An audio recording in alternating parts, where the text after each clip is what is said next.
Hi hello welcome to Aadab Hyderabad. నేను మీ journalist Sai. BJP national working ప్రెసిడెంట్గా నితిన్ నబీన్ని ఎన్నుకున్నారు. ఆయన బీహార్కి చెందిన వ్యక్తి అనమాట. అయితే ఎందుకు నితిన్ అంటే కొన్ని కారణాలు, అంటే కొన్ని సందర్భాల్లో ఈ మధ్య ఈసారి సౌత్కి చెందిన వ్యక్తికి ఎవరికైనా వర్కింగ్ ప్రెసిడెంట్ అంటే బీజేపీలో ముందు ఒక 6 నెలలు వర్కింగ్ ప్రెసిడెంట్ ఉంటారు, తర్వాత ప్రెసిడెంట్ అవుతారు అనమాట. సో ఈసారి బీజేపీ నేషనల్ ప్రెసిడెంట్గా సౌత్కి చెందిన వ్యక్తి ఉంటారని చెప్పి వార్తలు వినపడినాయి. సడన్గా బీహార్ నుంచి, అది కూడా 5 సార్లు 6 సార్లు ఎమ్మెల్యేగా అయినా, అంటే కేంద్రం పైన, కేంద్ర రాజకీయాలపైన ఇలాంటి వాటిపైన పెద్దగా అవగాహన లేని నితిన్ నబీన్కి ఎందుకు అధ్యక్ష పదవి ఇచ్చారు? ఇలాంటి అంశాలన్నీ మాట్లాడదాం. మనతోటి కమర్ప్రసాద్ గారు ఉన్నారు. సార్ నమస్తే. సార్ నమస్తే సాయి. సార్, అంటే సౌత్ వైపు ఇస్తారనే వార్తలు వినిపించి, సార్ సౌత్ వైపు ప్రెసిడెంట్ అయ్యే అవకాశాలు ఉన్నాయని వినిపించినాయి. సరే, అనూహ్యంగా అంటే బీజేపీలో ఎప్పుడు చెప్తూ ఉంటారు కార్యకర్తలకి గుర్తింపు ఇస్తామని చెప్తూ ఉంటారు. సడన్గా అంటే కార్యకర్తలకు గుర్తింపు ఇచ్చినా వెనకాల ఏదో ఒక ఆలోచన కానీ ఐడియా కానీ లేకుండా అయితే ఇవ్వరు. సో బీహార్లో ఆల్రెడీ ఎలక్షన్స్ అయిపోయినాయి, ఇంకా బీజేపీ గెలిచేసింది. దట్టు ఒక్కసారి కూడా ఎంపీ కాలేదు ఆయన నితిన్ నబీన్, ఒకసారి కూడా ఎంపీ కాలేదు. కేంద్ర రాజకీయాలపైన కావచ్చు, దేశవ్యాప్తంగా పార్టీ పైన పూర్తి స్థాయి అవగాహన ఆయనకు ఉండకపోవచ్చు. సో అలాంటి వ్యక్తి సడన్గా వర్కింగ్ ప్రెసిడెంట్గా అవకాశం ఇచ్చి, అంటే ఏంటి దీని వెనక రహస్యమైన ఉందా? ఏంటి ప్లానింగ్ బీజేపీది? అంటే భారతీయ జనతా పార్టీ సౌత్కి ఇస్తాము, నార్త్కి ఇస్తాము, ఈస్ట్కి ఇస్తాము, వెస్ట్కి ఇస్తాము ఇట్లాంటి మాటలు ఎప్పుడు చెప్పలే. భారతీయ జనతా పార్టీ బలంగా ఎదగడానికి ప్రధాన కారణం ఏంటంటే కింది స్థాయి కార్యకర్తల్ని జాతీయ నాయకత్వం దాకా తీసుకుపోవడమే పార్టీ లక్షణం. కుటుంబ పార్టీ కాదు, ఈయన పోయినాక ఆయన ఇతడు, ఆయన పోయినాక ఈయన ఇతడు అని లేదు. తర్వాత నితిన్ నబీన్ ఏమీ జాతీయ రాజకీయాల్లో లేని వ్యక్తి కాదు. ఆయన యువమోర్చాలో అఖిల భారత ప్రధాన కార్యదర్శిగా చేసిండు. చాలా సందర్భాలల్లో ఎలక్షన్ల ఇన్ఛార్జిగా ఇతర రాష్ట్రాలకు పోయి పనిచేసిండు. జాతీయ రాజకీయాల మీద అవగాహన ఉండి జాతీయ రాజకీయాలను పూర్తిగా అవపోసన పట్టినటువంటి వ్యక్తే. తర్వాత ఒక యూత్ లీడరు, 45 సంవత్సరాలలో ఆల్ ఇండియాకు వర్కింగ్ ప్రెసిడెంట్ అయ్యండి ఆయన.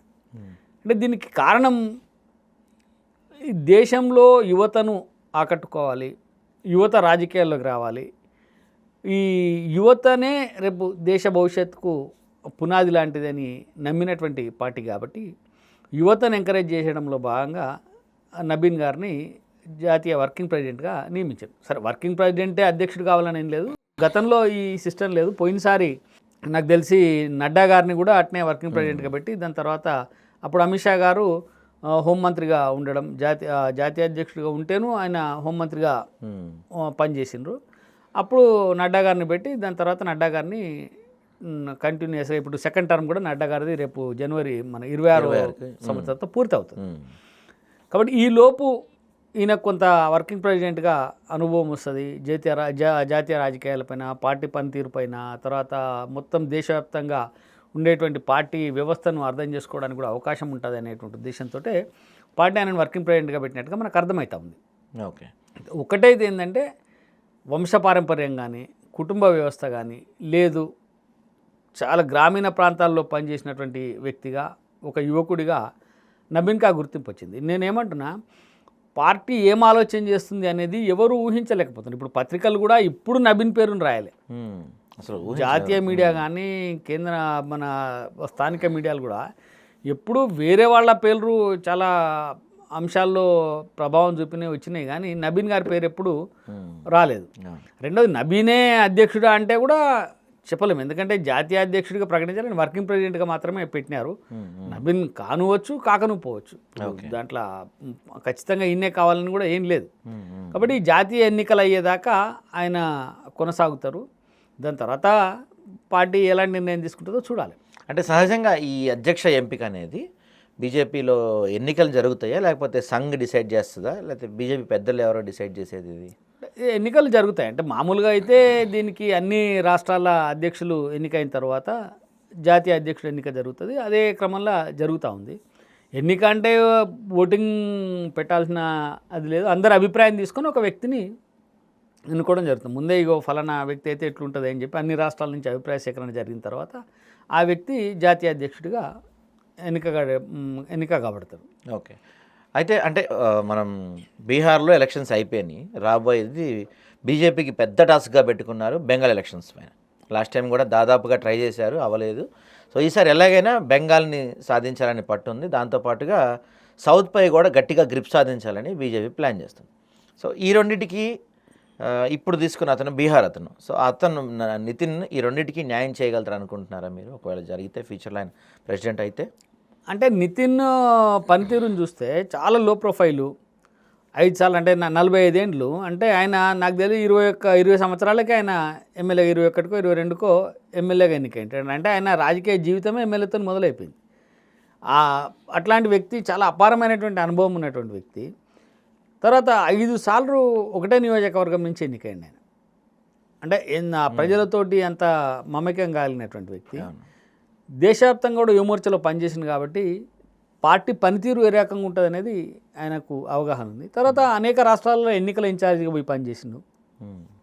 మైక్రో మేనేజ్మెంట్ ఎట్లా చేయాలి, ఎన్నికలలో ఏ రకమైనటువంటి కార్యక్రమాలు నిర్వహించాలనే దాంట్లో పూర్తిగా అవగాహన ఉన్నటువంటి వ్యక్తి. కాబట్టి ఇందులో ఆయన పెట్టడం వల్ల ఆ రాష్ట్రాలలో ఈ రాష్ట్రాల్లో ఇబ్బంది అయ్యే అవకాశం ఏమి ఉండదు. ఎందుకంటే జాతీయ అధ్యక్షుడు ఏ రాష్ట్రం నుంచి అయినా కావచ్చు.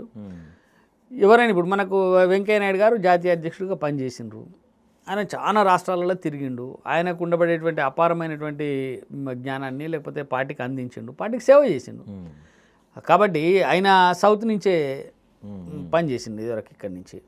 అట్లా ఇప్పుడు జాతీయ ఓబీసీ మోర్చాకు అధ్యక్షుడిగా సౌత్ నుంచే మన లక్ష్మణ్ గారు పనిచేస్తూ ఉన్నారు. ఆయన కూడా అనేక రాష్ట్రాల్లో తిరిగి పనిచేస్తారు. కాబట్టి ఒక్కో రాష్ట్రానికి అవకాశం వస్తుంది. ఆ అవకాశం ఈసారి బీహార్కి వచ్చింది అంతే. ఓకే, ఇక మన రాష్ట్రం గురించి వస్తే సార్, ఇవాళ కిషన్ రెడ్డి గారు నిన్న చాలా సీరియస్ అయ్యారు. మోడీ గారు కొంత తెలంగాణ బీజేపీకి అక్షంతలు వేశారు ఎంపీలకి. ఆ అక్షంతలు వేసిన విషయం బయటికి చెప్పిన వాళ్ళు మెంటల్ వాళ్ళు అనే స్థాయిలో కిషన్ రెడ్డి గారు మాట్లాడారు. ఇప్పుడు కిషన్ రెడ్డి గారి బాధ అంటే మోడీ గారు తిట్టిన దానికన్నా ఆ తిట్టిన విషయం బయటికి చెప్పిన దానికన్నా ఎక్కువ బాధ కనపడుతుంది కనిపిస్తుంది. ఏదో అంటారు కదా, మొగుడు కొట్టినందుకు కాదు పక్కింటి వాళ్ళు ఎవరు నవ్వినట్టు, మోడీ తిట్టినందుకు కాదు ఆ విషయం బయటికి చెప్పినందుకు బాధపడుతున్నాను ఆ మెంటల్ వాళ్ళు అని చెప్పి అంత సీరియస్ అయ్యారు. ఆ సీరియస్నెస్ ఏదో అంటే 8 మంది ఎంపీల పనితీరు గురించి గతంలో మోడీ గారు మాట్లాడారు, అమిత్ షా గారు మాట్లాడారు, జేపీ నడ్డా గారు మాట్లాడారు. సో ఇంతమంది అంటే పార్టీ పెద్దలు దాదాపుగా వాళ్ళకన్నా మించిన వాళ్ళు ఎవరు అంతమంది చెప్తున్నా, స్వయంగా మోడీ డైరెక్ట్గా 8 మంది క్లాస్ వీకిన ఈ రోజుకి ఎవరిలో మార్పు లేదు. పైపెచ్చి మోడీ తిట్టిన దానికన్నా దీన్ని బయటపెట్టిన దానికి ఎక్కువ ఫీల్ కనపడుతుంది కిషన్ రెడ్డిది. ఏమంటారు మీరు దీన్ని? కరెక్టే, కిషన్ రెడ్డి గారు ఆవేదన కరెక్టే. ఎందుకంటే ఇంటర్నల్గా జరిగేటువంటి విషయాలు, పార్టీ అంటే ఒక కుటుంబం లాంటిది. తండ్రి పెద్ద కొడుకుని తిడతాడు, చిన్న కొడుకుని తిడతాడు, కోడలను తిడతాడు. ఇంట్లో పరిస్థితులు బాగాలేనప్పుడు సరి చేసుకోండి, అక్కడిక్కడ పొరపాటు జరుగుతున్నాయని చెప్తాడు. చెప్పిన దాన్ని తీసుకొచ్చి బయట చెప్పడం అనేది కరెక్ట్ కాదు. అది ఎవరు చేసినా ఏ రకంగా చేసినా అలా చేయడం, పత్రికలు ఎక్కడం అనేది సరైనటువంటి విధానం కదా. దాంట్లో కిషన్ రెడ్డి గారు ఆవేదన చెందడంలో ఏం తప్పేం లేదు. కాకపోతే ఆ చెప్పిన దాన్ని ఆయన ఒక కుటుంబ పెద్దగా మోదీ గారు ఏదైనా విషయాలు చెప్పింటే ఆడేం జరిగిందో మనకు తెలియదు. బయటకు పత్రికల్లో వచ్చిన దాని గురించి మనం చర్చించుకుంటున్నాం.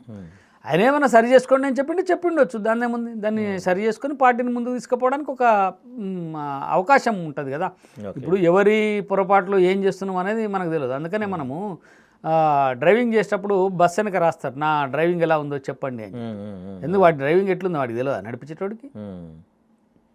ఎందుకు రాస్తారు అంటే మన నడక తీరును ఎదురుగోళ్ళు గమనిస్తున్నారు, గమనించినప్పుడు ఎక్కడ పొరపాటు జరుగుతున్నది అన్నది చెప్తారు. అట్లనే ఇక్కడ పనితీరు ఎట్లుంది అనే దాని మీద మోడీ గారికి కూడా అనేక రకాలైనటువంటి అంచనాలు ఉంటాయి, ఆయనకు తెలిసేటువంటి అవకాశాలు ఉంటాయి. ఆయన ఏంటన్నా పొరపాటు జరిగినప్పుడు దీన్ని సరి చేసుకోండి అని చెప్పొచ్చు.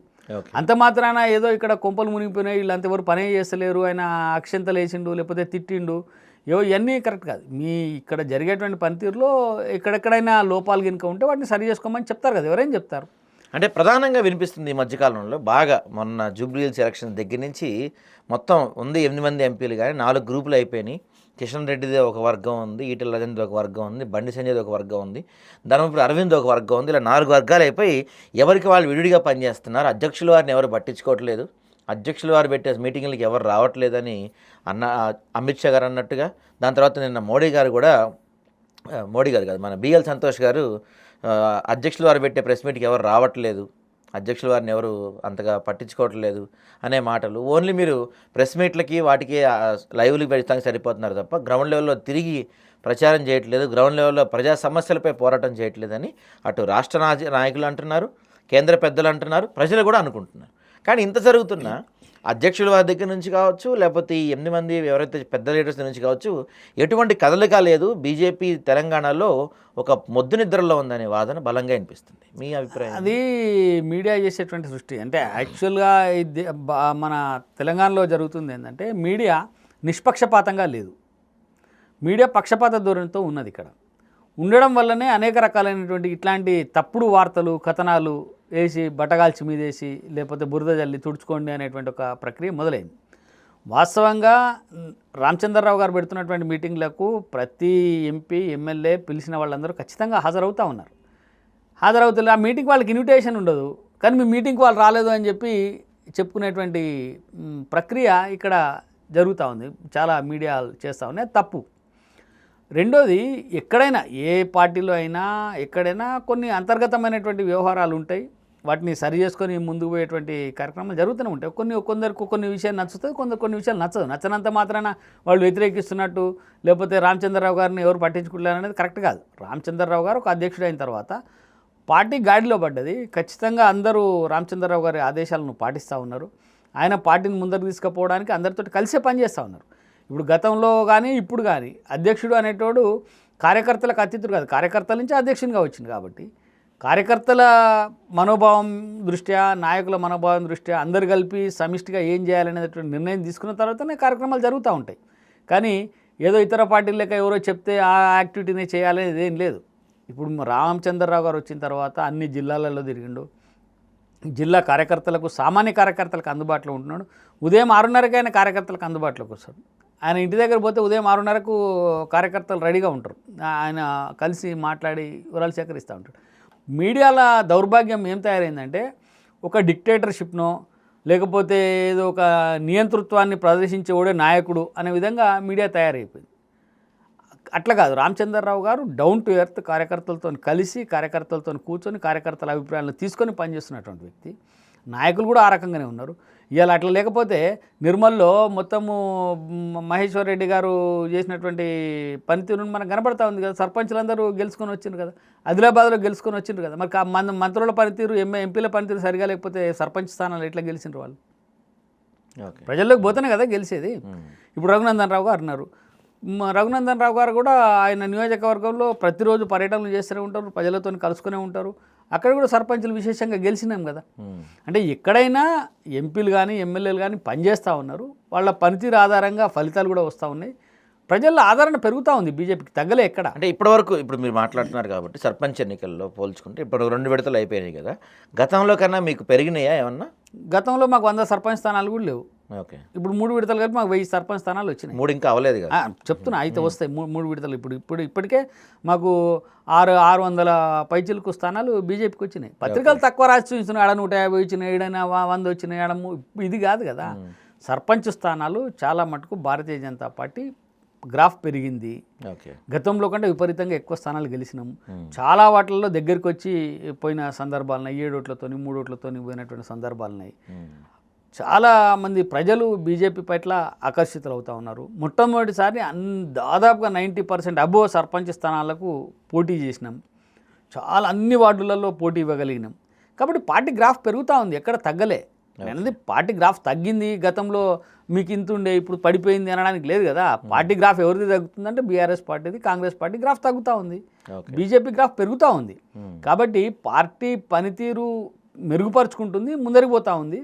అవన్నీ రాబోయేటువంటి అసెంబ్లీ ఎన్నికల వరకు పార్టీ చాలా బలంగా ఏర్పడి రేపు తెలంగాణలో అధికారంలోకి రావాలనేటువంటి ఒక ఆసక్తితోటే పార్టీ ఆ మేరకు పనిచేస్తూ ఉంది. Okay sir. అయితే దీంతో పాటు ఇందాక మనం మాట్లాడుతున్నాం సర్పంచ్ ఎన్నికలు జరుగుతున్నాయి. దాదాపు 2 విడతలు అయిపోయినాయి. 3వ విడత కూడా బహుశా మన ఇంటర్వ్యూ రిలీజ్ అయ్యేటప్పటికీ ఆ ఫలితాలు కూడా వచ్చేస్తాయి. సో దీని ప్రకారం చూసుకుంటే అంటే కాంగ్రెస్ వాళ్ళు ఏం చెప్తున్నారంటే మేము అత్యధిక స్థానాలు మేము గెలుచుకున్నాం అని చెప్తున్నారు. అది సహజం, అధికార పార్టీ గెలుచుకోవడంలో పెద్ద గొప్ప ఏం లేదు. అయితే బీఆర్ఎస్ వాళ్ళు ఏం చెప్తున్నారంటే లేదు మేము చాలా గట్టి పోటీ ఇచ్చాము, గట్టిగానే మేము గెలుచుకున్నాము, పల్లెల్లోనే కాంగ్రెస్కి బుద్ధి చెప్పామని బీఆర్ఎస్ వాళ్ళు అంటున్నారు. కొంతమంది అంటే అనలిస్టులు కొంతమంది ఏమో లేదు ఒక రకంగా చూసుకుంటే కాంగ్రెస్కి దెబ్బపడినట్టే. గతంలో జరిగినప్పుడు దాదాపు 90% పైగా స్థానాలు బీఆర్ఎస్ గెలుచుకుంది. అప్పుడు టీఆర్ఎస్ కావచ్చు బీఆర్ఎస్ కావచ్చు. కాంగ్రెస్ అంతేం లేదు, 50-60 స్థానాల వరకే గెలుచుకుంది.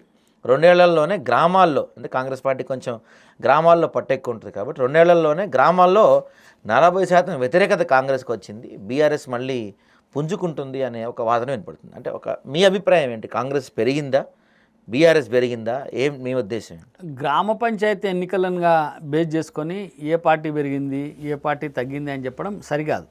ఎందుకంటే గ్రామ పంచాయతీ ఎన్నికలు వ్యక్తి ఆధారంగా, ఆ గ్రామ పరిస్థితుల ఆధారంగా జరిగేటువంటి ఎన్నికలు.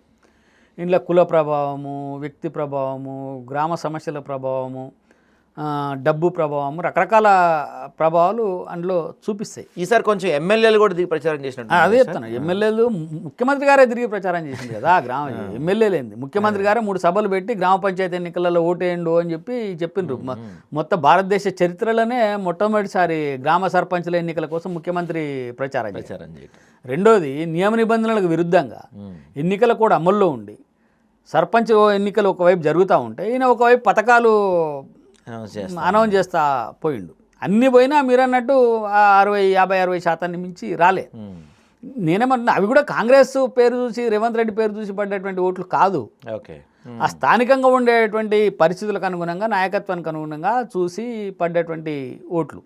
కాబట్టి నేనేమంటున్నా, ఈ పంచాయతీ ఎన్నికలను బేస్ చేసుకొని ఇప్పుడు ఉదాహరణకి మా గ్రామం ఉంది, మా గ్రామంలో వ్యక్తిని పెట్టి గెలిపించినాం, అందరం సపోర్ట్ చేసినాం. ఆయన కాంగ్రెస్ కాదు, బీజేపీ కాదు, తెలుగుదేశం కాదు, బీఆర్ఎస్ కాదు. ఎట్లా చూస్తావు ఆ వ్యక్తిని? ఏ పార్టీ అని చూస్తావు? ఇప్పుడు ఈ పంచాయతీ ఎన్నికలు అనేటివి పార్టీకి సంబంధం లేనటువంటి అంశము. యాక్చువల్గా వీటిని పార్టీ పరం చేయాలని చెప్పి కాంగ్రెస్ పార్టీ తీవ్రంగా ప్రయత్నం చేసింది. కానీ ఇక్కడ ప్రజలు, నేనేమంటున్నా అంటే, ప్రజలు పార్టీని తిరస్కరించినరు అనే కంటే ముఖ్యమంత్రిని తిరస్కరించరు అని చెప్పగలుగుతున్నాను. ఓకే, ముఖ్యమంత్రి చేసేటువంటి పనులు చాలా అసహ్యంగా ప్రజలు ఈసడించుకునేటువంటి స్థాయిలో ఉన్నాయి.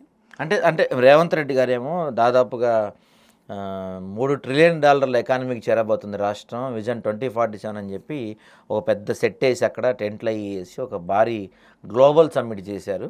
తర్వాత మెస్సీతో ఒక పెద్ద ఈవెంట్ జరిగింది. సరే, ఆ ఈవెంట్ గురించి కూడా రకరకాల గొడవలు ఉన్నాయి. అయితే అంటే రాష్ట్రానికి మొత్తం నేను ఇంత చేస్తున్నాను, జూబ్లీస్లో కూడా మేము గెలిచాం, ఇంత స్థాయిలో తీసుకెళ్తున్నాం అని చెప్తున్నప్పటికీ మీరు అంటున్నారు గ్రామాల్లో రేవంత్ రెడ్డిని చూసే జనం ఓటేలేదని చెప్తున్నారు. అంటే ఎక్కడ గ్యాప్ పెరుగుతుంది అంటారు సార్? నేను రేవంత్ రెడ్డిని చూసే ఓటేలేను. రేవంత్ రెడ్డి పనితీరు అదే రెండు దాదాపు సరిగా లేదు.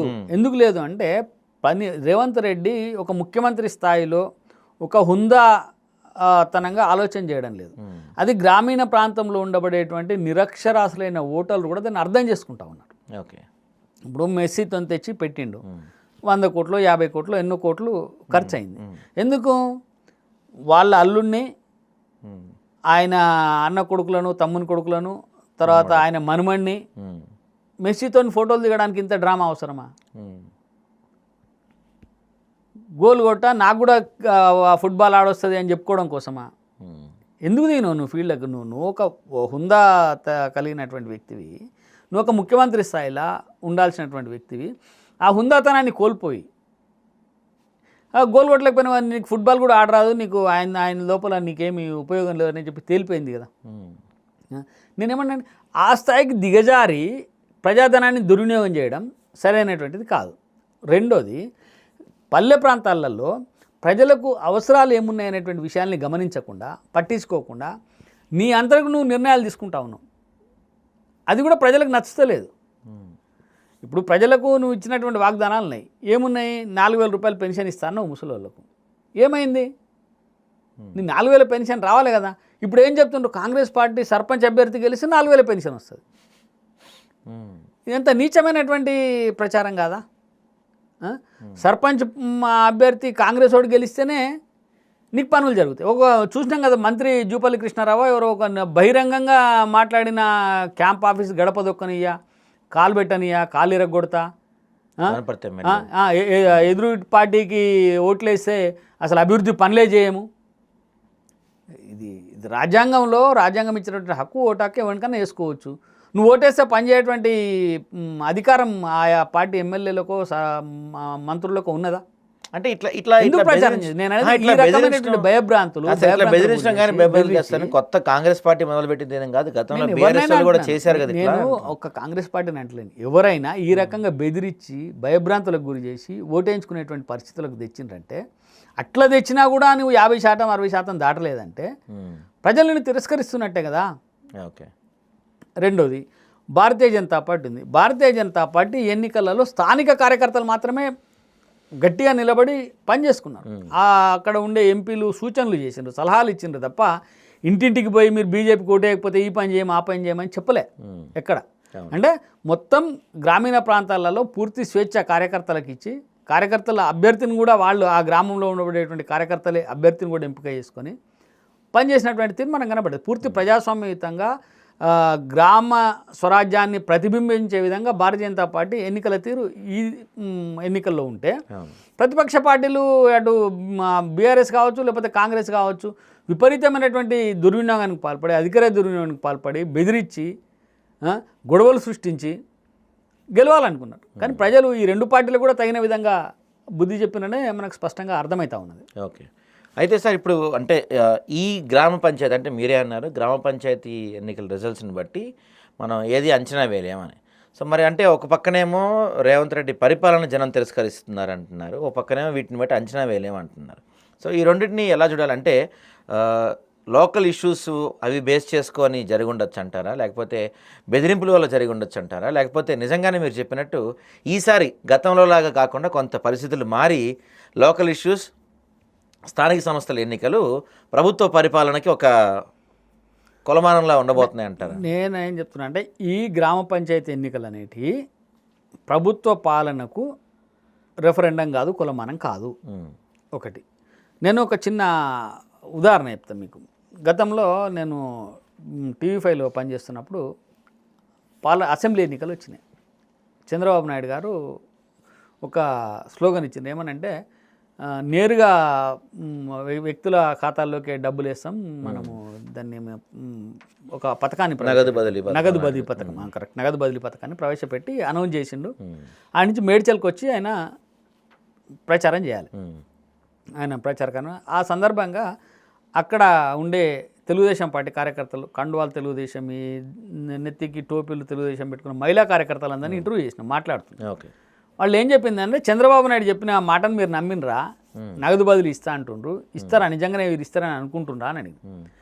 లేదు సార్ ఆయన మాట మేము నమ్మలేదు, ఆయన ఇస్తారని మేము అనుకోము, ఆయన పెద్దగా చెప్పింది చేసేది ఒక రకంగా ఉంటుంది, మాకు పెద్ద ఆయన మీద విశ్వాసం లేదు సార్ అన్న. ఎవరు? తెలుగుదేశం పార్టీ కార్యకర్తలు. తెలుగుదేశం పార్టీ బహిరంగ సభలో తెలుగుదేశం పార్టీ కార్యకర్తలు చెప్పినటువంటి ఒక ఉదాహరణ చెప్తాం అన్నారు. మరి నువ్వు ఎవరికి ఓటేస్తావు అని అడిగిన. తెలుగుదేశంకి వేస్తాం సార్ ఓటు అన్నారు. చూడండి, చంద్రబాబు మీద విశ్వాసం లేదు, మేము తెలుగుదేశం పార్టీ ఆయన చెప్పిన మాటల్ని నమ్ముతలేము, కానీ మేము తెలుగుదేశం పార్టీకే ఓటేస్తాము అన్నారు. ఎందుకు వేస్తావు అని అడిగిన. ఎందుకమ్మా ఎందుకు వేస్తావు తెలుగుదేశం పార్టీకి అంటే, ఆ ఊర్లోనే ఉన్న ఓ రెడ్డి పేరు చెప్పి, ఈయన మా పటేలు, మా ఊర్లో ఏ అవసరమైనా మమ్మల్ని ఆదుకుంటాడు, మా దగ్గరికి వస్తాడు, ప్రతి పనికి మా ఎంబడి నిలబడతాడు, ఆయన చెప్తున్నాడు కాబట్టి మేము వేస్తాం, కానీ ఆయన మీద మాకు నమ్మకం లేదు అని చెప్పింది. అంటే అర్థమైంది, local candidate okay, local candidate okay. అంటే నీ ఓటు ఎప్పుడైతే ఎటుపడుతుంది అంటే నీకు స్థానికంగా ఉండబడేటువంటి నాయకత్వం మీద, వాళ్ళు చేసేటువంటి పనితీరు మీద ఆధారపడి గ్రామాలల్లో కొంత ఓట్లు ఉన్నాయి. ఇది గత నేను ఒక 15-20 సంవత్సరాల క్రితం ముచ్చట చెప్తాను. అది రాను మారిన తర్వాత ఏమైందంటే పార్టీ ఐడియాలజీని బట్టి ఓటు మారుతూ ఉంది. దానికి నేను కొన్ని ఉదాహరణలు మీకు చెప్తాను. గజ్వేల్ నియోజకవర్గం ఉంది. గజ్వేల్ నియోజకవర్గంలో అసెంబ్లీ ఎన్నికలు జరిగినాయి. అసెంబ్లీ ఎన్నికలు జరిగినప్పుడు బీజేపీకి మొన్న ఈటల రాజేందర్ కంటే ముందు జరిగినటువంటి ఎన్నికల్లో ఆకుల విజయ అనే ఆమె ఒక ఆమె పోటీ చేసింది. ఆమె ఎవరికి తెలియదు, అక్కడ వచ్చింది, పోటీ చేసింది. 1200 నుంచి 1500 మధ్యన ఏదో సర్టెన్ ఓట్లు వచ్చినాయి. వందలే నేను చెప్పేది, వేలు కాదు, ఓట్లు భారతీయ జనతా పార్టీకి వచ్చినాయి. దాని తర్వాత అసెంబ్లీ మన పార్లమెంట్ ఎన్నికలు జరిగినాయి. రఘునందన్ రావు గారు పోటీ చేసినారు. సరే, అప్పుడు ఆయన ఓటమి చెంది. అప్పుడు ఓటు 25,000కు పెరిగింది. అసెంబ్లీ ఎన్నికలలో 1200 ఓట్లు వచ్చినటువంటి పరిస్థితి నుంచి ఓట్లు పార్లమెంట్ ఎన్నికలకు వచ్చేసరికి 25,000కు పెరిగినాయి. అంటే అర్థమైంది, ప్రజలు స్థానిక నాయకత్వం కంటే ఒక ఐడియాలజీ బేస్గా పార్టీ చెప్పేటువంటి సిద్ధాంతాన్ని ఆసరాగా చేసుకొని ఓటేస్తున్నారు పార్లమెంట్కి వచ్చేసరికి. స్థానిక విషయాలకు వచ్చేసరికి స్థానికంగా ఉండబడేటువంటి పరిస్థితులకు అనుగుణంగా ఓట్లు వేస్తున్నారు అనేది స్పష్టంగా మనకు అక్కడ అర్థమైంది కదా. ఇది గత 20 సంవత్సరాల క్రితం లేదు, ఈ సిస్టమ్ లేదు. ఇది ఎప్పుడైతే ఈ క్రమంలో అంటే 2014 తర్వాత ఈ పరిస్థితి పెరిగింది. అందుకనే మీకు భారతీయ జనతా పార్టీకి స్థానికంగా కొన్ని ఓట్లు తక్కువ వచ్చినా, సీట్లు తక్కువ వచ్చినా, పార్లమెంట్ ఎన్నిక అనేసరికి మీకు దాదాపు 40% ఓట్లు బీజేపీకి వస్తూ ఉన్నాయి. 32 నుంచి 35, 40 ఈ పర్సెంటేజ్ ఓట్లు వస్తూ ఉన్నాయి. అంటే చాలామంది ఏం చెప్తారంటే అప్పుడు 8 సీట్లు గెలిచిన బీజేపీ, 8 ఎంపీ సీట్లు గెలిచిన బీజేపీ మొన్న సర్పంచ్లు ఎందుకు గెలవాలి అని చెప్పి మూర్ఖపాదన మాట్లాడేటోళ్ళు కూడా ఉన్నారు. నేను అనేది గత 20 సంవత్సరాలకు ఇప్పటికీ పరిస్థితులలో మార్పులు వచ్చినాయి. ఆ మార్పులు ఏ ఎన్నికకు బట్టి ఆ ఎన్నికకు ఓటు మారుతూ ఉంటుంది. కాబట్టి ఈ సర్పంచ్ ఎన్నికలలో లోకల్ నాయకుడిని బట్టి, ఆ నాయకుడు పనిచేసేటువంటి తీరుని బట్టి ఓట్లు పడతా ఉంటాయి, మారుతూ ఉంటాయి. కొన్ని దగ్గర ఒక చూసిన మొన్న ఒక పత్రికలో చదివిన నేను, భువనగిరి మా నియోజకవర్గంలో అనుకుంటా ఒక దగ్గర బీజేపీ ₹1 పెట్టకుండా సర్పంచ్కి గెలిచింది. అమ్మాయి చెప్పింది నేను ₹10 కూడా నేను ఖర్చు పెట్టలేదు, సర్పంచ్కి గెలిచింది. ఏమనుకుంటా ₹1,00,00,000 పెడితే తప్ప 1 లక్షలు ఖర్చు పెడితే తప్ప సర్పంచ్లు గెలుస్తలేరు అనుకున్నాను. కానీ గెలిచింది కదా. చాలామంది విద్యావంతులు ఈసారి ఎన్నికలలో నిలబడ్డారు. డబుల్ పీజీ చేసిన వాళ్ళు, ఇంజనీరింగ్ చేసిన వాళ్ళు, తర్వాత రిటైర్డ్ ఎంప్లాయీస్ వచ్చి గ్రామాలలో సర్పంచ్లుగా ఎన్నికైనరు. అంటే కొంతమంది మార్పు వస్తుంది, వీళ్ళ ద్వారా మనకు ఉపయోగం ఉంటుంది అని కొంత ప్రజలు ఆలోచన చేసి కూడా ఆ రకంగా కూడా ఓట్లేసినటువంటి సందర్భాలు మనకు కనబడ్డాయి. కాబట్టి ఒక ఎన్నికకు మధ్యన ఈ ఓటు ఎందుకు పడ్డది అని దాంట్లో పొంతన ఉండదు. జాతీయ స్థాయిలో వచ్చేసరికి ఒక ఐడియాలజీని బట్టి ఓటు పడుతుంది. ఎమ్మెల్యే ఎలక్షన్లు, రాష్ట్ర ముఖ్యమంత్రి విషయానికి వచ్చేసరికి బలమైన నాయకత్వం ఎవరున్నారు, ఈ రాష్ట్రాన్ని సరైన దిశలో తీసుకుపోగలుగుతారా లేదా అనేటువంటి ఆలోచనతో పడుతుంది. స్థానిక ఓటు వచ్చేసరికి స్థానిక నాయకత్వాన్ని, ఆ ఊళ్ళో ఉండబడేటువంటి నాయకుడి ఆధారంగా ఓటు పడుతుంది. కాబట్టి ఇప్పుడు పడ్డ ఓటు కాబట్టి మొత్తం కాంగ్రెస్ బలంగా ఉందనో, ఈ ఎన్నికలలో బీజేపీకి 1000 సర్పంచ్లు వచ్చినాయి కాబట్టి బీజేపీ రేపు అధికారంలోకి రాదనో, ఇట్లాంటి విశ్లేషణలు చేయడం సరైనది కాదనేది నా ఉద్దేశం. అయితే సార్ ఇప్పుడు మీరే చెప్తున్నారు కోట్లు ఖర్చు పెట్టందే సర్పంచ్ గెలిచే పరిస్థితి లేదని. ఇవాళ దాదాపుగా 3 విడతల్లో అయిపోయేటప్పటికీ 6,000 కోట్లు ఖర్చు అయినాయి అని చెప్పి ఒక వార్త కనిపిస్తూ ఉంది. అంటే ఇప్పుడు ఒక ఎమ్మెల్యేకి అంత ఖర్చు పెట్టారంటే ఒక అర్థం ఉంది, ఎంపీకి ఖర్చు పెట్టారంటే వాళ్ళు డబ్బులు దబ్బడానికి ఛాన్స్ ఉంటుంది. ఎమ్మెల్యే దబ్బొచ్చు, ఎంపీ దబ్బొచ్చు. కానీ ఒక సర్పంచ్, ఒక్కొక్క సర్పంచ్ ఆన్ అండ్ యావరేజ్గా అంటే సరాసరిగా కలిపి చెప్తున్నారు, ఒక్కొక్క సర్పంచ్ దాదాపుగా 60 లక్షలు ఖర్చు పెట్టారంట. 60 లక్షలు వాళ్ళు సంపాదిస్తారా? 60 లక్షలు సంపాదించడం కోసం కాదు, నేను అదే చెప్తాను. ఊర్లలో ఒక ప్రెస్టేజ్ ఇష్యూ, ఇది మనోడు గెలవాలా, మన నాయకత్వం ఉండాలి అనేది బట్టి ఆకాంక్ష ఒకటి. రెండోది ఏంటంటే నీకు అన్నిటికంటే బాగా క్లిష్టమైనటువంటి ఎన్నిక ఏదంటే సర్పంచ్ కంటే కూడా వార్డు మెంబర్ ఎన్నిక. అవును, నీకు పక్కింటోడు మనతోనే ఉంటాడు, ఎదురుంగింటోడు మనతోనే ఉంటాడు, తెల్లారులేసి అందరం కలిసే ఉంటాము, అందులో విభజన జరుగుతుంది. నిన్నటిదాకా మనతో ఉన్న ఇద్దరు ఇలా రంగంలో ఉంటారు. నేను ఎవరికి ఓటేయాలని చెప్పాడు చాలా సందిగ్ధంలో పడతాడు. ఇతను నావోడే రోజు మనకు అందుబాటులో ఉంటుండ్రు. ఎమ్మెల్యే ఎంపీ గెలుస్తాం తేలిక, కానీ వార్డు మెంబర్ గెలుస్తమే కష్టం, చాలా కష్టం. అండ్ ఓటరు కూడా ఎంచుకోవడంలో రకరకాల ఆలోచన చేసి ఎంచుకుంటారు. ఇప్పుడు ఈ డబ్బు 5,000 ఇస్తే ఓటు వేస్తాడు అంటే అట్లా అంటే కోటీశ్వర్లే వచ్చి ఓట్లు పెట్టి కొనుక్కో, అట్లా కాదు. అక్కడ డబ్బు ప్రభావం చూపినా కూడా ఆ నాయకుడి యొక్క సేవా గుణము, లేకపోతే ప్రజలకు అందుబాటులో ఉండేటువంటి తత్వము, లేకపోతే మనకు ఆదుకుంటాడు, మనకు అవసరానికి మన దగ్గర నిలబడతాడు అనేటువంటి తత్వం మనకు పరిగణలోకి తీసుకుంటే. నేను మాది తిగులు ఊరు, మాది ఫస్ట్ వార్డులో బీజేపీ క్యాండిడేట్ నిలబడ్డాడు, కాంగ్రెస్ క్యాండిడేట్ నిలబడ్డాడు, బీఆర్ఎస్ నిలబడ్డాడు, ఇండిపెండెంట్ నిలబడ్డటువంటి వ్యక్తికి కాంగ్రెస్ బీఆర్ఎస్ తర్వాత ఓట్లు, అంటే ఫస్ట్ బీఆర్ఎస్ ఉంది, తర్వాత ఒక కాంగ్రెస్ అభ్యర్థి ఉన్నాడు, తర్వాత ఆ ఇండిపెండెంట్ అభ్యర్థికి వచ్చినాయి 45, అంటే ఒక్కొక్క 10 ఓట్ల తేడాతో వచ్చినాయి. ఎట్లా వచ్చినాయి? ఆ పిల్లాడు పెద్దగా ఏం డబ్బులు ఖర్చు పెట్టలే, లేకపోతే పెద్దగా ప్రభావం ఉన్నటువంటి వ్యక్తి, అది ఎట్లా వచ్చినాయి అంటే వాడు అక్కడ అందుబాటులో ఉండేటువంటి వ్యక్తి, వాడు అక్కడ అందరికి తెలిసినవాడు, వాడు తిరుగుతూ ఉన్నాడు, రేపు మనకు ఉపయోగపడతాడు అనేటువంటి ఒక దృక్పథంతో, ఆలోచనతోటి వేసినటువంటి ఓట్లు మన అక్కడ కనబడతాం. అట్లనే నీకు ఓటర్కి ఎంతైతే పరీక్షను ఓటు వేయడం, ఎవడికో పడితే వాడికి ఏ రాడ వాడు వార్డులో ఎంచుకోవాలంటే ఓటర్కి చాలా అగ్ని పరీక్ష. బట్ అట్లనే సర్పంచ్ కూడా ఊళ్ళో ఎంత పని చేయగలుగుతాడు, ఎవరికి అందుబాటులో ఉంటాడు ఏంది అనేది చూసిన తర్వాత కానీ ఓటారు. పోయినసారి సర్పంచ్ ఎలక్షన్లో జరిగిన అది చెప్తా, అది కూడా మా ఊరి ఉదాహరణ చెప్తా నీకు. మా అన్న కొడుకు కంటెస్ట్ చేసిన భానుప్రసాద్ కప్పర్ ప్రసాద్ కంటెస్ట్ చేసిన సర్పంచ్కు. వాడు పెట్టిన వార్డు మెంబర్లు అందరూ ఓడిపోయారు మొత్తం టోటల్, ఒక్క వార్డు కూడా గెలవలే, అన్నీ పోయినాయి. ఎదురుగా పార్టీ మొత్తం వార్డు మెంబర్లు గెలిచినాయి. సర్పంచ్కి వచ్చేసరికి ఆ వార్డు మెంబర్లకు వచ్చిన ఓట్ల అన్నిటికంటే కూడా ఒక 100 ఓట్ల అధిక మెజారిటీ తోటి వీడు గెలిచింది, సర్పంచ్ గెలిచి. నువ్వు ప్రజలు ఎట్లా ఆలోచన చేసిండ్రు అనుకోవాలా? అంటే నీకు వార్డులను ఓడగొట్టి నీకు సర్పంచ్ క్రాస్ అవుట్ చేసిండ్రు అంటే ఆ వ్యక్తి మీద ఉండబడేటువంటి ప్రేమ, అభిమానము, మనకు పనిచేయగలుగుతాడు అనేటువంటి ఒక నమ్మకం కలిగించింది కాబట్టి అక్కడ గెలిచిన. అది నేను పార్టీ అని చెప్పలేము, ఈ పార్టీ కాబట్టి గెలిచిందని చెప్పలేము. మనకి గెలిస్తే అన్ని గెలవాలి కదా. అవునవును. కాబట్టి ఓటు అనేది చాలా ఆచితూచి సర్పంచ్ ఎలక్షన్లలో పడుతుంది. కాబట్టి ఇప్పుడు పడిన ఓట్లు కూడా నేను అదే చెప్తా ఉన్నా, అది ప్రభుత్వాన్ని రిఫ్లెక్ట్ చేస్తా అంటే చేయకపోతే. ఇక్కడ నా పాయింట్ ఏంటంటే ఇంత ఖర్చు పెడుతున్నారు కదా, నేను అక్కడికి వస్తున్నా. నిజంగానే ఓన్లీ పేరు కోసమే ఖర్చు, పేరు కోసమే. నీకు అక్కడ పోయినసారి చూసినాం కదా సర్పంచులు ఒక 40 లక్షలు 50 లక్షలు 60 లక్షలు ఖర్చు పెట్టిన వాళ్ళు పనులు చేసి ఊర్లల్లో ఆస్తులు అమ్ముకొని పనులు చేసి ఆ పనులకు సంబంధించిన బిల్లులు కూడా రాక ఎంతో మంది ఆత్మహత్యలు పాలైపోయారు. ఇప్పుడు కూడా మొన్న కూడా సర్పంచ్ ఎలక్షన్లలో డబ్బులు ఖర్చు పెట్టలేక డబ్బులు పంచలేక ఆత్మహత్య చేసుకొని చనిపోయిన సంఘటనలు చూసినాం. దాని తర్వాత ఎన్నికల్లో మరి ఆ అభ్యర్థి గెలిచిండు. కొంతమంది ఓడిపోయిన తిరిగి ఇచ్చేయమని అడుగుతున్నారు. కొన్ని దగ్గర సర్పంచులకు డబ్బులు పంచి ఓడిపోతే గ్రామస్తులే పాపం వాళ్ళు ఓడిపోయినరు అని చెప్పి మళ్ళీ తిరిగి డబ్బులు ఇస్తున్నటువంటి సంగతి చూస్తూ ఉన్నాం. ఇవన్నీ డబ్బు ప్రభావం ఎందుకైందంటే కొంత ప్రిస్టేజ్ ఇష్యూకి పోవడం. అరే ఇక్కడ నా మనిషి ఉండాలా, లేకపోతే నేను ఉండాలి, ఈడ ఊర్లో ఎవరు సర్పంచ్ అంటే ఫలానా పర్సన్ సర్పంచ్ అనేటువంటి ఒక పేరు కోసం ఈ మొత్తం వ్యవస్థ నడుస్తుంది తప్ప సర్పంచ్ ద్వారా ఏదో నెగ్గి డబ్బులు సంపాదించుకుంటాం అనేది ఏం లేదు. చాలామంది సర్పంచులు లాస్ అయిపోయినారు, మొత్తం భూములు అమ్ముకున్నారు, పొలాలు పోగొట్టుకున్నారు, అసలు అప్పుల పాలైపోయినారు. అదంతా ఉంటుంది. కాబట్టి ఇట్లా ఉండి ఈ పదవిని ఉంచుకొని దాని ద్వారా ఒక ప్రోటోకాల్ను పెట్టుకొని మిగతా వ్యాపారాలు చేసుకునే వాళ్ళు కూడా ఉన్నారు. రియల్ ఎస్టేట్ వ్యాపారాలు లేకపోతే ఇంకే రకాలైనటువంటి వ్యాపారాలు చేసుకునే వాళ్ళు కూడా అట్లా బాగుపడవచ్చు. కానీ సర్పంచ్ ద్వారానే ఊర్లో ఏవో పనులు చేసి లాభపడతాము అనుకుంటే అది ఏం లేదు. అది కేవలం ఒక అధికారము, ఒక దాన్ని ఏమంటాం, ఒక హోదా కోసమే ఈ పోటీ.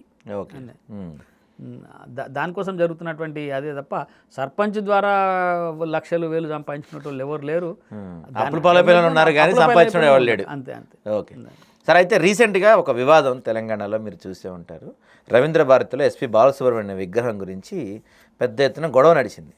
తెలంగాణకి సంబంధించిన ఒక వర్గం వాళ్ళేమో విగ్రహం పెడితే ఊరుకోము, అవసరమైతే విగ్రహాన్ని పడేస్తామని చెప్పి మాట్లాడారు ఒక వర్గంలో ఏమో బాలసుబ్రహ్మణ్యంకి అనుకూలంగా మాట్లాడారు. సో మొత్తానికైతే ముఖ్యమంత్రి గారు రాకుండానే నిన్న విగ్రహావిష్కరణ జరిగిపోయింది. సో మీ అభిప్రాయం ఏంటి? అంటే యాజ్ ఏ బీజేపీ లీడర్గా కాకుండా ఒక పొలిటికల్ అనలిస్ట్గా, సీనియర్ జర్నలిస్ట్గా మీ అభిప్రాయం ఏంటంటే ఆయన గతంలో తెలంగాణ జై జై తెలంగాణ పాట పాడనన్నారని ఆయన వ్యతిరేకించాలా, లేకపోతే కళాకారులకి ప్రాంతం అంటగట్టకూడదని అనుకోవాలా? అంటే ఇదే విగ్రహాన్ని వద్దనే వ్యక్తులు తెలంగాణ వాదులపైన తుపాకీ పట్టుకొని తిరిగిన రేవంత్ రెడ్డికి మద్దతు ఇవ్వండి అని చెప్పి ఆ మైక్లే మురిగినాయి. నేను అలా పేర్లు తీసుకోదలుచుకోలే. ఊరూరు తిరిగి రేవంత్ రెడ్డి గొప్పోడు, ఆయనకు ఓట్లేయండి అని చెప్పి ఎవరైతే తెలంగాణ వాదులు ఈ విగ్రహాన్ని వ్యతిరేకిస్తున్నారో వాళ్ళే ఊరూరులో తిరిగి మీటింగులు పెట్టి రేవంత్ రెడ్డి కోటేయమని చెప్పారు. తుపాకీ పట్టుకొని తెలంగాణ వాదుల్ని కాలుస్తా అన్నోని కంటే నేను పాట పాడానని తప్పించుకున్నాడు ఇది ద్రోహమా? తుపాకీ పెట్టి కాలుస్తా అన్నాడు ఇది ద్రోహమా? కాలుస్తాన్ నుండేమో తీసుకొచ్చి అధికార పీఠం మీద కూర్చుని అధికారం అప్పచెప్పేటందుకు వీళ్ళందరూ బోయిల్ లెక్క చపరాశిల్ లెక్క పనిచేసి మరి అప్పుడు ఎందుకు పనిచేసినారో నాకు అర్థం కాలేదు. మైకులు పట్టుకొని ఊరూరు తిరిగి మాట్లాడినారు కదా. మరి ఇప్పుడు విగ్రహం ఆయన తెలంగాణ వ్యతిరేకి అని చెప్తారేంది? సరే ఆయన పాడా అన్నాడు, ఎందుకు అన్నాడు మనకు తెలియదు, ఆయనకి ఇష్టం లేదు పాడాడు, నీకెందుకు అభ్యంతరం? ఓకే. తెలంగాణ వాదులను తీవ్రంగా వ్యతిరేకించినోడేమో తెలంగాణ వాదుల మీద కొట్టినోడేమో నెత్తిన పెట్టుకున్నారు, ఈయన మీదనేమో మాట్లాడుతున్నారు. అంటే ఏదో ఒక ఇష్యూని క్రియేట్ చేయడం ద్వారా తాము లైమ్ లైట్లో ఉండాలనేటువంటి ప్రయత్నం తప్ప ఇంకోటి కాదు. ఓకే. నేను బాలకృష్ణ మన ఆయన ఎవరు బాలసుబ్రహ్మణ్యం గారు తెలంగాణ గీతాన్ని పాడానని నేను సమర్థిస్తలేదు. పాడా అనడం తప్పే. ఆయన ఎందుకు పాడా అన్నాడు అనేది నాకు తెలియదు. అంటే ఇంటర్నల్గా ఏం జరిగింది అనేది తెలియదు కదా మనకి ఎవరికి. ఆయనన్నా చెప్పాలా, వీళ్ళన్నా చెప్పాలా. వీళ్ళు చెప్పింది వింటున్నాం, మరి ఎప్పుడు ఆయన దాని మీద నోరు తెరవలేదు. నేను ఎందుకు వద్దన్నా అయింది అనేది ఏం చెప్పలే. తెలంగాణ ఉద్యమం అంతా కూడా దాని విషయమే పట్టించుకోలే ఎవరు. 10 ఏళ్ళు అయిపోయింది. ఇప్పుడు ఏదో పెడతాము అంటే వాళ్ళు ప్రభుత్వం స్థలం ఇచ్చింది పెట్టుకోమన్నది పెట్టుకుంటున్నారు. నువ్వు ఇక్కడ దోపిడీ చేస్తున్నటువంటి దోపిడీదారులకు వ్యతిరేకంగా నువ్వు మాట్లాడతలేవు. ఇక్కడ కాంట్రాక్టులను కొల్లగొట్టే కాంట్రాక్టులకు వ్యతిరేకంగా మాట్లాడతలేవు. ఇక్కడ ఉద్యోగాలను కొల్లగొడుతున్న ఉద్యోగాలను మొత్తం తెలంగాణ ఉద్యోగాలను తీసుకుపోతున్నటువంటి వాళ్ళకి వ్యతిరేకంగా మాట్లాడతలేవు. ఇక్కడ తెలంగాణలో ఉంటూ ఆంధ్ర పాట పాడుతున్నటువంటి పత్రికలకు వ్యతిరేకంగా మాట్లాడతలేవు. తెలంగాణలో ఉంటూ మొత్తం ఆంధ్ర పెత్తనం చేస్తూ ఇక్కడి సంపదను దోసుకపోతున్నటువంటి వాళ్ళకి వ్యతిరేకంగా మాట్లాడతలేవు. సినిమా ఇండస్ట్రీ మీద మాట్లాడతలేవు. ఇలా ఆంధ్రలో తీసే సినిమాలకు తెలంగాణలో కూడా రేట్లు పెంచుతున్నారు కదా, మరి దాని మీద ఎందుకు మాట్లాడతలేవు? నువ్వు ఒక్క సినిమా టికెట్ 600, 1000 పెంచితే మళ్ళీ వాటి మీద మాట్లాడతలేవు. కానీ ఒక్క బాల సుబ్రహ్మణ్యం విగ్రహం దగ్గరకు వచ్చేసరికి నీకు ఎందుకు ఇంత బాధ, వేదన? ఓకే, అంటే దీన్ని అడ్డం పెట్టుకొని లైమ్ లైట్లో ఉండాలి, ఏదో ప్రచారం చేసుకునేటువంటి ఒక దుగ్ధ తప్ప మరోటి లేదు. కాబట్టి నేను బాలసుబ్రహ్మణ్యం గారి విగ్రహాన్ని పెట్టడము పెట్టకపోవడం అనేది అంశం వేరు. వ్యతిరేకించేటువంటి వ్యక్తులకు ఒక క్లారిటీ లేదు. నువ్వు తెలంగాణలో ఆంధ్ర పెత్తనం ఉండొద్దు అని అనుకుంటే పూర్తిగా అన్నింటినీ వ్యతిరేకించాలి, అన్నింటి విషయంలో మాట్లాడాలి. కానీ వాటి విషయాల్లో మాత్రం మాట్లాడకుండా కామ్గా ఉండి ఈ విషయంలో మాత్రం ఇంత పెద్ద ఎత్తున ఏదో చేస్తాం అంటే వాళ్ళ వైపున ప్రజల పక్షంగా లేరు, ప్రజలు వాళ్ళ పక్షాన లేరు. వాళ్ళు ఊరికే యూట్యూబులలో లేకపోతే సోషల్ మీడియాలో హైలైట్ కావడానికి చేసుకునేటువంటి ప్రయత్నం తప్ప మరొకటి కాదు. కాబట్టి అది వివాదమే కాదు. వాళ్ళు పెట్టుకున్నారు, ఇది తెలంగాణ వచ్చేసిన తర్వాత తెలంగాణలో చాలామంది విగ్రహాలు పెట్టుకున్నారు. రాజశేఖర రెడ్డి విగ్రహాలు అట్లనే ఉన్నాయి, రోషయ్య గారి విగ్రహం పెట్టిన మొన్ననే, అయినా బాలసుబ్రహ్మణ్యం గారి విగ్రహాన్ని పెట్టుకున్నారు. అలా పెట్టుకునేవారు వాళ్ళ కుటుంబీకులు, వాళ్ళు పెట్టుకున్నారు. రేవంత్ రెడ్డి గారు రాలేదంటే రేవంత్ రెడ్డి గారిది 2 నాలుకల ధోరణి. పర్మిషన్ ఇచ్చిండు, పెట్టుకోమన్నాడు, వస్తా అన్నాడు, టైం ఇచ్చిండు, రాలేదు. ఎందుకు రాలేదంటే చెప్పుకోవచ్చు, నేను అప్పుడు ఆ విగ్రహానికి పోలేదు, నాకు నచ్చలేదు. నువ్వు నచ్చనోడు అయితే మొత్తమే తీసేయాలి కదా.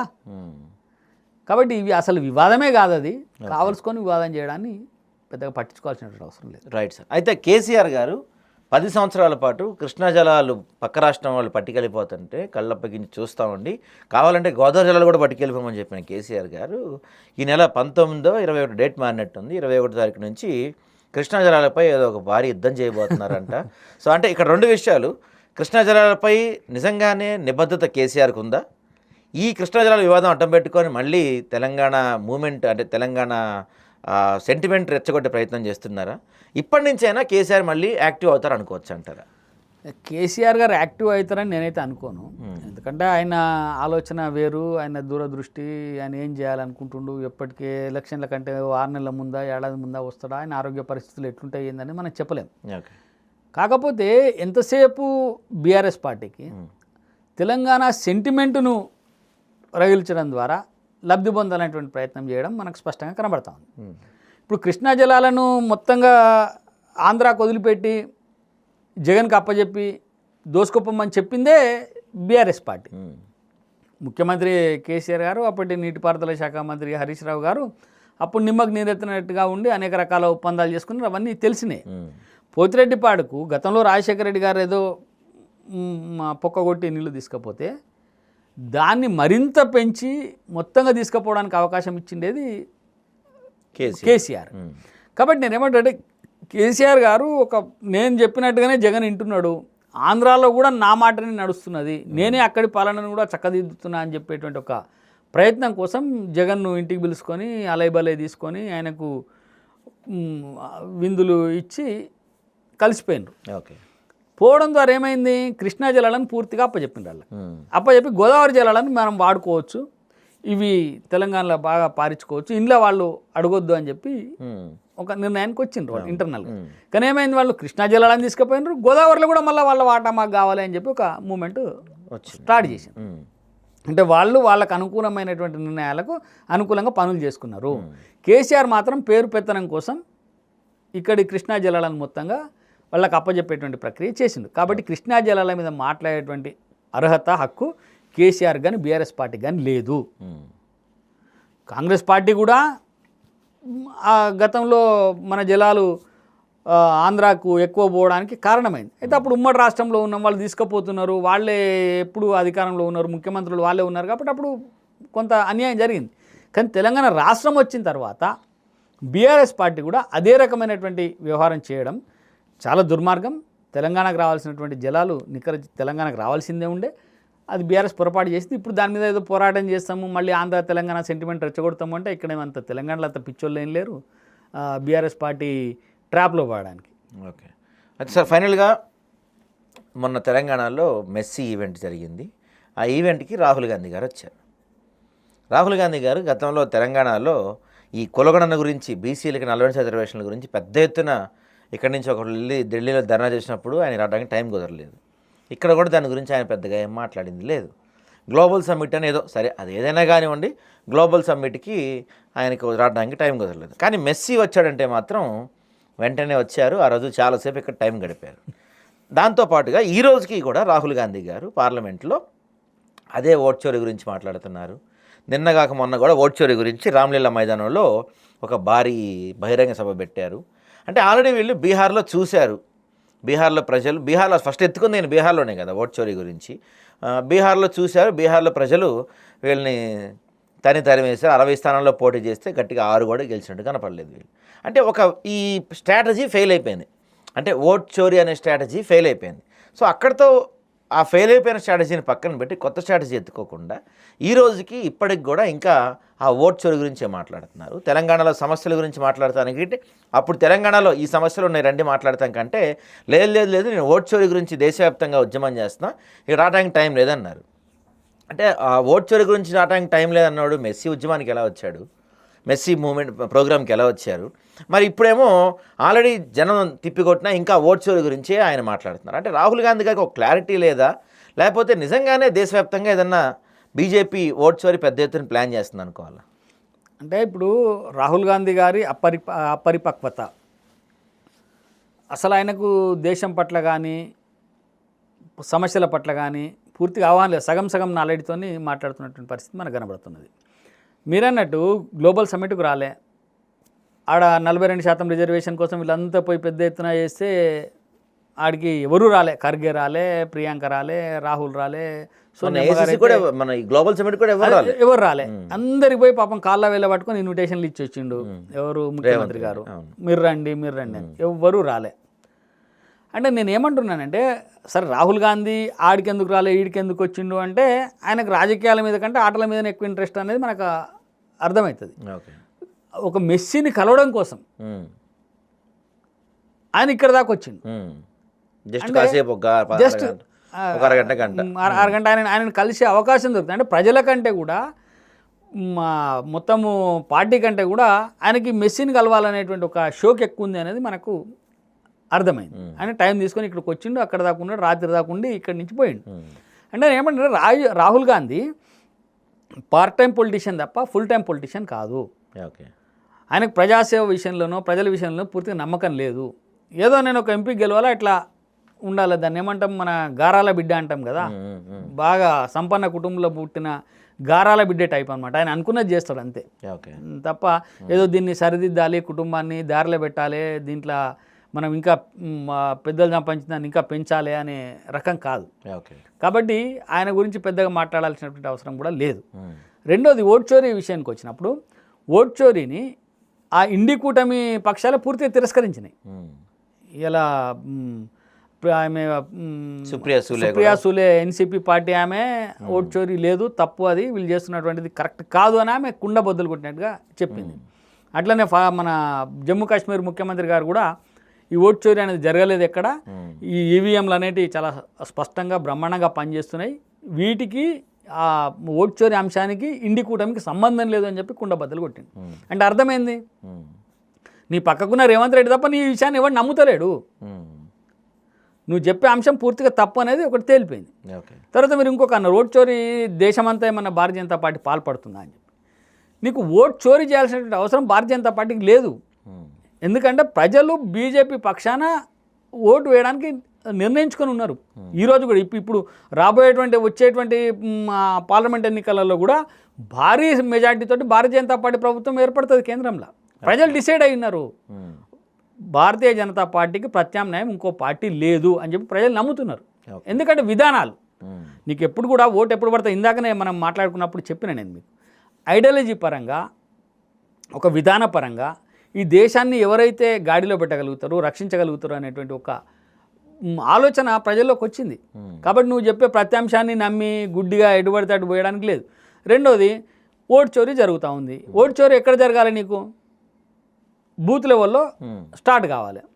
నీకు బూత్ లెవెల్లో కాంగ్రెస్ పార్టీకి కూడా ప్రతినిధులు ఉంటారు కదా, కాంగ్రెస్ పార్టీకి కూడా ఒకడు బూత్ ఇన్ఛార్జ్ ఉంటాడు కదా, నీకు పార్టీకి గ్రామంలో ఒక అధ్యక్షుడు ఉంటాడు కదా. మరి నీకు బూత్ అంటే నువ్వు మొత్తం దేశవ్యాప్తంగా కోట్ల ఒక 60 కోట్లు 70 కోట్ల ఓట్లను ఒకసారి చూసుకోలేకపోవచ్చు. కానీ నీకు ఆ బూత్ స్థాయిలో ఎవడు ఓటు పోయింది అనేది వాడు తెలుసుకుంటాడు కదా. తెలుసుకుంటే వాడు ఒక అప్లికేషన్ ఇస్తాడు కదా. నీ బూతే ఉంది సాయి, నీ బూత్లో నీ ఓటు కొట్టేసిండ్రు, నీ ఓటు కొట్టేస్తే నీకు ఇమీడియట్గా నీ ఓటు పోయింది అని చెప్పరు కదా. నీకు ముందు నోటీస్ ఇస్తారు, ఇగో ఇన్ని ఓట్లు మీ దగ్గర డిలీట్ చేస్తున్నాం, దీనిపైన మన అభ్యంతరాలు ఉంటే చెప్పండి అంటారు. మరి నీ అభ్యంతరం చెప్పాలి కదా. ఇప్పుడు ఉదాహరణకి నీదే ఓటు, నువ్వు ఇక్కడ లేవు, ఫలానా హైదరాబాద్లో ఉంటున్నట్టు ఫిర్యాదు వచ్చింది, లేకపోతే ఉంటలేవు కాబట్టి ఇక్కడ నీ ఓటు తీసేస్తున్నా అంటారు.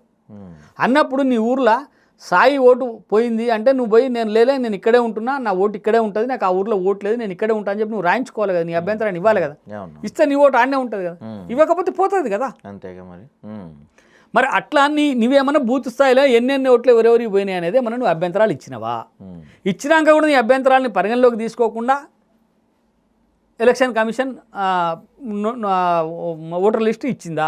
ఓకే, ఇస్తే నువ్వు చెప్పొచ్చు కదా, ఇవన్నీ అభ్యంతరాలని మేము ఇస్తే కూడా ఎలక్షన్ కమిషన్ వీటిని పట్టించుకోకుండా ఈ ఓట్లను ఇచ్చింది అని చెప్పొచ్చు కదా. నువ్వు ఏవి చెప్పవు. నువ్వు ఏమనంటే ఓట్లు మొత్తం చోరీ చేసిండ్రు, ఒక ఇంట్లో 125 ఓట్లు ఉన్నాయి, ఒక ఇంట్లో 50 ఓట్లు ఉన్నాయి అంటారు. వాటికి కూడా చెప్పిండ్రు కదా 125 ఓట్లు ఎందుకున్నాయి, ఒక ఇంట్లో 50 ఓట్లు ఎందుకున్నాయి, ఓట్లు ఎందుకు తీసేసినా స్పష్టంగా ఎలక్షన్ కమిషన్ చెప్తా ఉంటే నువ్వు ఓటు చోరీ అని చెప్పి తిరుగుతూ ఉంటే మీరు అన్నట్టు బీహార్లో దాని పని అయిపోయింది, ప్రజలు పట్టించుకోలేదు. రేపు ఏ రాష్ట్రంలో కూడా ప్రజలు పట్టించుకోరు. గెలిచిన దగ్గరనేమో ఓటు చోరీ జరగలేదు, నీకు గెలవని దగ్గరనేమో ఓటు చోరీ జరిగింది. ఇది ఎట్లా కరెక్ట్? నీకు బ్యాలెట్లు అంటారు, బ్యాలెట్ ఉండాలి. ఈవీఎంలు తెచ్చిందే వాళ్ళ నాయన రాజీవ్ గాంధీ. ఇవి బ్యాలెట్లు ఉన్నప్పుడు బ్యాలెట్ల మీద రిగ్గింగులు జరుగుతూ ఉన్నాయి, బూత్ క్యాప్చరింగ్లు జరుగుతున్నాయి, ఎక్కడికక్కడ పోయి బ్యాలెట్లు తీసుకుపోయి ఓట్లు వేయించుకుంటున్నారు, ప్రజాస్వామ్యయుతంగా జరుగుతలేదు అని చెప్పి ఒక టెక్నాలజీని అందుబాటులోకి తెచ్చి ఈ మిషన్లు పెడితే బాగుంటుంది అని చెప్పి మిషన్లు పెట్టినప్పటి నుంచి బూత్ క్యాప్చరింగ్లు లేవు కదా. ఎక్కడ గొడవలు మడ్డలు మన పోయి పోలింగ్ బూత్ల మీద బాంబులేసుడు లేదు కదా. మా చిన్నప్పుడు మేము చదువుకున్నాం, ప్రతి పోలింగ్ బూత్ మీద పోయి బాంబులు వేసి మొత్తం క్యాప్చర్ చేసి ఓట్లు గుద్దుకొని పోయేటోళ్ళు, లేకపోతే బ్యాలెట్ బాక్సులు తీసుకుపోయి నీళ్ళల్లో ఎత్తేసేటోళ్ళు, వాటిలల్లో ఇంకు పోసేటోళ్ళు, నీళ్లు పోసేటోళ్ళు, ఎలక్షన్లు జరగకుండా చేసేటోళ్ళు, ప్రతి ఎన్నికలలో 100 మంది చనిపోయేటోళ్ళు. మీరు చూసింది కదా, భారతదేశ స్వతంత్ర చరిత్రలో మొట్టమొదటిసారి బీహార్లో రీపోలింగ్ జరగకుండా ఎన్నిక జరిగింది. ఫస్ట్ టైం బూత్ క్యాప్చరింగ్ లేదు, రీపోలింగ్ లేదు, ఎక్కడ ఒకటి మీద ఒకటి దాడులు లేవు, మర్డర్లు లేవు. ఓకే, ఇంత ప్రశాంతంగా పారదర్శకంగా ఎన్నికలు జరుగుతూ ఉంటే ప్రజలు అర్థం చేసుకుంటారు కదా. నువ్వు ఓటు చోరీ జరిగింది, మిషన్ క్యాప్చరింగ్ జరిగింది, లేకపోతే అందులో మ్యానిపులేటింగ్ జరిగింది, హ్యాక్ చేస్తున్నారు అని పిచ్చి పిచ్చి మాటలన్నీ మాట్లాడుతూ ఉంటే దాన్ని ప్రజలు తిరస్కరిస్తున్నారు. ఆ విషయాన్ని నేను అర్థం చేసుకోవాలి. కాబట్టి నేను అందుకనే చెప్పిన, ఆయన మెదడులో ఎవరైతే నలుగురు చుట్టూ కూర్చొని కోర్ గ్రూప్ ఏదైతే ఉంటుందో వాళ్ళు చెప్పి మాటలే వింటుండే తప్ప ప్రజల అభిప్రాయాన్ని తెలుసుకుంటలేడు. ఇప్పటికైనా కాంగ్రెస్ పార్టీ నేను ఓడిపోవడానికి కారణం ఏంది? అమిత్ షా గారు పార్లమెంట్లో స్పష్టంగా చెప్పినారు, నువ్వు ఓడిపోవడానికి కారణం ఏంది అంటే నువ్వు రామ మందిరాన్ని వ్యతిరేకించడం, నువ్వు ఓడిపోవడానికి కారణం ఏంటంటే ప్రభుత్వం చేసినటువంటి అనేక సంక్షేమ పథకాలను నువ్వు వ్యతిరేకించడం, నువ్వు ఓడిపోవడానికి కారణం ఏంటంటే Muslim is Congress, Congress is Muslim అనడం. బీహార్లో నువ్వు ఓడిపోవడానికి కారణం ఏంటంటే ఇక్కడ ముఖ్యమంత్రి బీహార్ ప్రజలను తిరస్కరిస్తూ చీత్కరిస్తూ మాట్లాడడం. రకరకాల కారణాలని వాటన్నింటినీ పట్టించుకోకుండా నువ్వు హిందూ అంటున్నావు, మతాన్ని ప్రేరేపిస్తున్నావు అని నిర్లజ్జగా ఒక ముఖ్యమంత్రి Congress is Muslim, Muslim is Congress అని చెప్పిండు. కానీ ఎప్పుడు BJP Hindu is BJP, BJP is Hindu అని చెప్పలేదే. కాబట్టి ఇవన్నీ అంశాలు నువ్వు చేసుకొని నువ్వు చేస్తున్నటువంటి మతోన్మాదము, నువ్వు చేస్తున్నటువంటి ఉగ్రవాదులకు మద్దతు చేయడము, నువ్వు పహల్గామ్లో దాడి జరిగితే అది కరెక్ట్ కాదు, అది ఎట్లా దాడి ఎందుకు అయితే, అది నిజంగా ఉగ్రవాదులు చేయలే అని అంటివి. సర్జికల్ స్ట్రైక్ చేస్తే సర్జికల్ స్ట్రైక్ ఎట్లా కరెక్ట్ ప్రూఫ్స్ ఏమి అని అంటివి. అంటే దేశానికి వ్యతిరేకంగా నువ్వు మాట్లాడుతున్నావు, దాన్ని మార్చుకుంటే ప్రజల్ని ఆదరిస్తారు. రైట్. కాబట్టి రాహుల్ గాంధీ ఈ ఓట్ చోరీ విషయాన్ని ప్రజలు పట్టించుకోవట్లేనటువంటి విషయం మనకి ఇంకెప్పుడు తెలుస్తుందో నాకు తెలియదు. కాబట్టి ఆయన ప్రజలు ఎందుకు పట్టించుకుంటలేరు అనే దాని మీద కొంత సర్వే చేసుకోవాలి. మేము ఎందుకు ఓడిపోతున్నాం అనే దానిపైన అంతర్గతంగా ఆలోచన చేసుకుంటే బాగుంటుంది. Okay, thank you sir.